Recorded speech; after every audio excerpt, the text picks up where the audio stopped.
गौरी देवी राजकीय महिला महाविद्यालय में बीएससी भाग द्वितीय प्राणी शास्त्र की कक्षा का स्वागत है।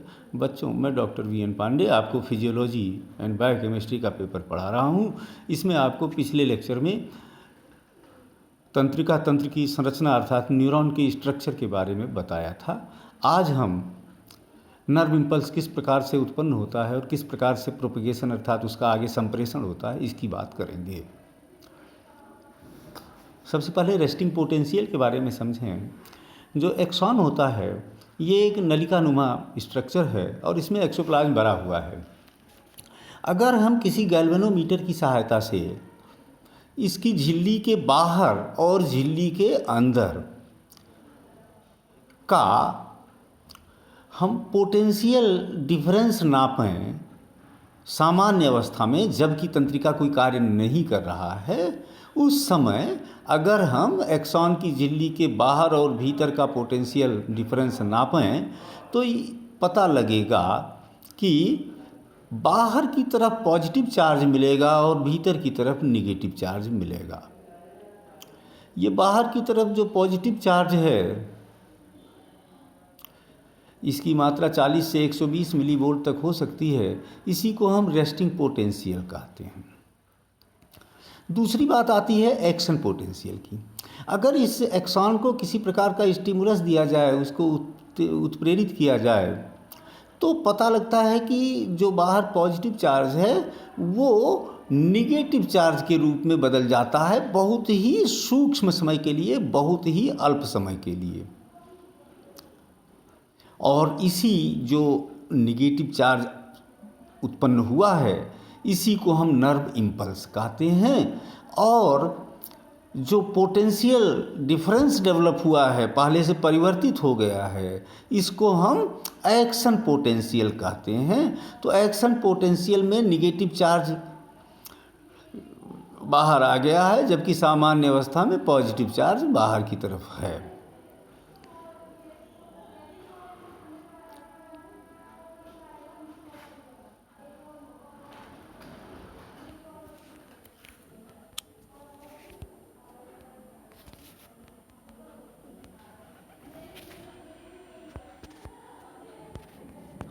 तो इस तरह से पॉजिटिव से नेगेटिव चार्ज का हो जाना ही वास्तव में नर्व इम्पल्स है। और इस तरह से जब भी हम किसी तंत्रिका को प्रेरित करते हैं, उत्तेजित करते हैं, तो वहाँ जो रेस्टिंग पोटेंशियल है वो प्रभावित होता है। रेस्टिंग पोटेंशियल अर्थात बाहर पॉजिटिव और भीतर निगेटिव का चार्ज जो है ये परिवर्तित हो जाता है और बाहर निगेटिव चार्ज भीतर पॉजिटिव चार्ज आ जाता है, अर्थात एक्शन पोटेंशियल डेवलप हो जाता है। और यही एक्शन पोटेंशियल ही नर्व इम्पल्स है, तंत्रिका आवेग है। अब कैसे ये तंत्रिका आवेग आगे बढ़ता है? जो इलेक्ट्रोनिगेटिविटी उत्पन्न हुई है, ये इलेक्ट्रोनिगेटिविटी या नर्व इम्पल्स एक बार अगर उत्पन्न हो गया है एक्सॉन पर, तो ये एक वेव की तरह से, एक तरंग की तरह से पूरे एक्सॉन पे, पूरी झिल्ली पर फैलता है। पूरी झिल्ली पर ये प्रोपेगेट होता है, आगे बढ़ता है, और इसी को हम कहते हैं propagation of nerve impulse. That means the propagation of electronegativity that has been created due to action potential. Action potential के कारण जो इलेक्ट्रोनिगेटिव चार्ज उत्पन्न हुआ था उसका पूरे एक्सॉन पर आगे बढ़ना प्रोपेगेशन ऑफ नर्व इम्पल्स कहलाता है। इसकी क्या क्वालिटीज़ हैं नर्व इम्पल्स की, इसको देखेंगे। वास्तव में नर्व इम्पल्स इसलिए क्रिएट होता है, बनता है, क्योंकि जो झिल्ली है, मेम्ब्रेन है, उस मेम्ब्रेन के दोनों ओर आयनों के कंसंट्रेशन में अंतर होता है। ये प्रमुख आयन जो कंसंट्रेशन में अंतर के कारण नर्व इम्पल्स उत्पन्न करते हैं या पोटेंशियल उत्पन्न करते हैं, ये सोडियम आयन है, पोटेशियम आयन है और क्लोराइड आयन है। इन्हीं के कारण ये पोटेंशियल डिफरेंस, जिसको हम रेस्टिंग पोटेंशियल कहते हैं और एक्शन पोटेंशियल कहते हैं, ये दोनों ही इन्हीं आयनों की सांद्रता के अंतर के कारण उत्पन्न होते हैं। और एक बार अगर नर्व इम्पल्स बन गया है तो ये पूरे के पूरे एक्सॉन की लेंथ तक पहुंचेगा। और ख़ास बात क्या है कि इसकी स्ट्रेंथ में कोई कमी अंत तक नहीं आएगी। उसी तीव्रता से, जिस तीव्रता से ये उत्पन्न हुआ था, अपने अंतिम सिरे तक भी उसी तीव्रता से पहुंचेगा। देखिए यहाँ पर ये विद्युत तरंगों से भिन्न है। विद्युत तरंगें जहाँ से भेजी जाती हैं तार के माध्यम से, और अगर कई किलोमीटर दूर गई तो वहाँ तक जाते जाते लॉस भी होता है, ट्रांसमिशन लॉस होता है। और जितनी तीव्रता से यहाँ से रवाना किया गया वही तीव्रता डेस्टिनेशन पर अर्थात पहुँचने वाले स्थल पर विद्युत ऊर्जा में नहीं प्राप्त होगी। लेकिन यहाँ पर ये एक्शन पोटेंशियल के मामले में ये किसी भी प्रकार का लॉस ऑफ पोटेंशियल नहीं है। जो पोटेंशियल उत्पन्न हुआ है वही पूरे के पूरे एक्सॉन पर या नर्व पर जाएगा, किसी भी तरह का ट्रांसमिशन लॉस नहीं होगा। वोल्टेज की जो हाईएस्ट वैल्यू है उसको स्पाइक कहते हैं, और एक एक्सॉन की स्पाइक की वैल्यू फिक्स रहेगी। किसी एक एक्सॉन की स्पाइक कितनी हाइट पर तक रहेगी ये फिक्स है। और एक बार अगर नर्व को स्टिमुलेट कर दिया गया तो एक कुछ छोटे से समय के लिए ये अगले स्टिमुलस को एक्सेप्ट नहीं करेगा। इसका कारण है कि जो इलेक्ट्रोनिगेटिविटी बाहर उत्पन्न हो गई है, जब तक वह पुनः नॉर्मल लेवल पर नहीं आ जाता है तब तक अगला स्टिमुलस वो मेम्ब्रेन एक्सेप्ट नहीं कर सकती है। इस पीरियड को रिफ्रैक्टरी पीरियड कहते हैं। ये वो पीरियड है जब ये अपने रेस्टिंग पोटेंशियल को वापस प्राप्त करता है। एक्शन पोटेंशियल जो निगेटिविटी डेवलप हो गई थी उसको पुनः पॉजिटिव चार्ज में बदलने की क्रिया को रेस्टिंग पोटेंशियल कहेंगे, और ये टाइम रिफ्रैक्टरी पीरियड कहलाता है। तो रिफ्रैक्टरी पीरियड क्या है? वो न्यूनतम समय जिसके अंतराल पर किसी तंत्रिका को प्रेरित किया जा सके। नर्व इम्पल्स का जो ट्रेवल करने की रफ्तार है, स्पीड है, इसको कंडक्शन वेलोसिटी कहते हैं। कंडक्शन वेलोसिटी नर्व के डायामीटर पर, उसके थिकनेस पर, मोटाई पर निर्भर करता है। अधिक अगर थिकनेस है तो वेलोसिटी अधिक होगी, कम थिकनेस है तो वेलोसिटी कम होगी। जो मोटे फाइबर्स होते हैं उनको ए फाइबर कहते हैं, जो मध्यम आकार के फाइबर हैं उनको बी फाइबर कहते हैं, और जो सबसे पतले प्रकार के फाइबर हैं उनको सी फाइबर कहते हैं। तो जो ए फाइबर हैं, मेमेलिया में अगर बात करें स्तनधारियों में, तो जो सबसे मोटे प्रकार के ए फाइबर हैं इनमें ये स्पीड प्रति सेकंड 100 मीटर की हो सकती है। बी फाइबर्स अर्थात मीडियम फाइबर्स में यही स्पीड 10 मीटर प्रति सेकंड हो सकता है, और सी फाइबर अर्थात सबसे पतले फाइबर्स में ये स्पीड 2 मीटर्स पर सेकंड हो सकता है। यहाँ ये भी ध्यान देने की बात है कि जो माइलिनेटेड प्रकार के नर्व फाइबर्स हैं जिसमें माइलिन शीथ लगी हुई है उनमें स्पीड तेज होगी, और जो बिना माइलिन वाले फाइबर्स हैं जिनमें माइलिन शीथ नहीं पाया जा रहा है उनमें स्पीड कम होगी। इसका कारण ये है कि जो नोड ऑफ रेनवियर होते हैं माइलिनेटेड नर्व फाइबर्स में, उसके कारण रफ्तार बढ़ जाती है। ट्रांसमिशन एक नोड से दूसरे नोड तक अर्थात जंपिंग नेचर से होता है। सीधे एक नोड से दूसरे नोड पर पहुंचा, फिर तीसरे नोड तक पहुंचा, और इस तरह से ये जंपिंग नेचर का जो होता है इसका ट्रांसमिशन, इसके कारण ट्रांसमिशन तेज हो जाता है, जबकि नॉन माइलिनेटेड में ये ट्रांसमिशन की रफ्तार कम होती है। किसी भी एक्सॉन को या तंत्रिका को प्रेरित करने के लिए, स्टिमुलेट करने के लिए जो मिनिमम करंट की आवश्यकता होती है इसको थ्रेशोल्ड करंट या रियो बेस कहते हैं। अर्थात इससे कम अगर करंट देंगे तो वो एक्सॉन या न्यूरॉन या तंत्रिका उत्तेजित नहीं होगा, और इससे ज़्यादा करंट देंगे तो भले कितना भी ज़्यादा देंगे वो स्पाइक फॉर्मेशन उतना ही होगा जितना इस तंत्रिका के नेचर में होगा। तो इसको कहते हैं all or none law. All or none law का मतलब ये है कि या तो ये न्यूरॉन प्रेरणा को स्वीकार करेगा या प्रेरणा को नहीं स्वीकार करेगा, या तो स्टिमुलस एक्सेप्ट होगा या स्टिमुलस एक्सेप्ट नहीं होगा।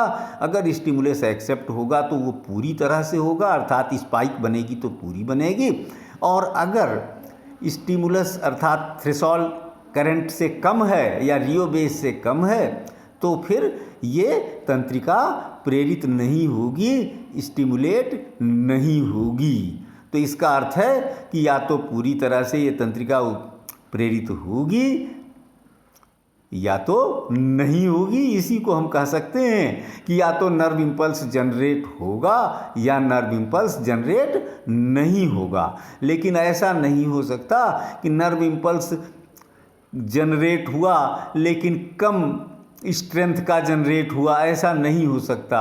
अगर जनरेट होगा तो पूरी स्ट्रेंथ का ही जनरेट होगा। That is known as all or none law.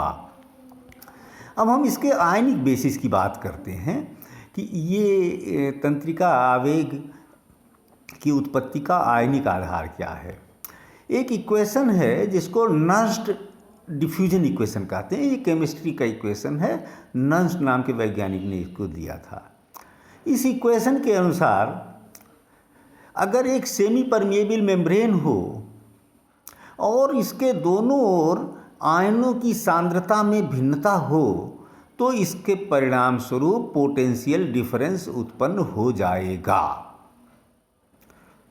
होगा क्या कि आयनों की सांद्रता में अंतर के कारण जिस तरफ आयन की सांद्रता अधिक है झिल्ली के, उस तरफ से आयन कम सांद्रता वाले क्षेत्र की तरफ गति करेंगे। तो ये तो एक गति का हुआ। दूसरा, जो आयनों पर चार्ज होगा उस चार्ज के कारण उनमें एक इलेक्ट्रोमोटिव फोर्स डेवलप हो जाएगा और जिसके कारण ये जो कंसंट्रेशन ग्रेडियंट के कारण, कंसंट्रेशन में अंतर के कारण जो गति हो रही थी उस गति को ये रोकेंगे, उसके विरुद्ध कार्य करेंगे इलेक्ट्रोमोटिव फोर्स के कारण। अब इस तरह से ये दो प्रकार की फोर्सेज हो गई, एक तो force due to concentration gradient और दूसरा इलेक्ट्रोमोटिव फोर्स। इन दोनों फोर्सेज की वैल्यू को बैलेंस करने के लिए, संतुलित करने के लिए चार्ज डेवलप हो जाता है और उसी को इलेक्ट्रिक पोटेंशियल या विभवांतर कहते हैं। तो ये विभवांतर की मात्रा कंसंट्रेशन ग्रेडियंट पर ही निर्भर करेगी। कंसंट्रेशन में जितना अंतर होगा उसी अनुसार विभवांतर भी उत्पन्न होगा। तो इसके अनुसार देखें रेस्टिंग पोटेंशियल में क्या हुआ कि भीतर की तरफ रेस्टिंग फेज में झिल्ली के अंदर की तरफ पोटेशियम आयन की मात्रा अधिक होती है और बाहर की तरफ सोडियम और क्लोराइड आयनों की मात्रा अधिक होती है। और इस अवस्था में जो झिल्ली है वो पोटेशियम के लिए बहुत अधिक पारगम्य होती है, जबकि सोडियम के लिए और क्लोराइड के लिए अपेक्षाकृत बहुत कम पारगम्य होती है। अगर अनुपात देखें तो पोटेशियम के लिए 100 गुना अधिक पारगम्य है और इसी कारण जो पोटेशियम है ये रेस्टिंग पोटेंशियल के लिए उत्तरदायी होता है क्योंकि झिल्ली उसी के लिए पारगम्य है। जब स्टिमुलेट कर दिया जाता है, अब हम एक्शन पोटेंशियल की बात कर रहे हैं, जब झिल्ली को स्टिमुलेट किया जाता है तो झिल्ली की पारगम्यता सोडियम आयनों के लिए कई गुना बढ़ जाती है और पारगम्यता बढ़ने के कारण जो सोडियम आयन बाहर हैं वो तेजी से भीतर जाने का प्रयास करते हैं और इसके कारण पोटेंशियल में डिफरेंस हो जाता है। प्रक्रिया डीपोलराइजेशन कहलाती है।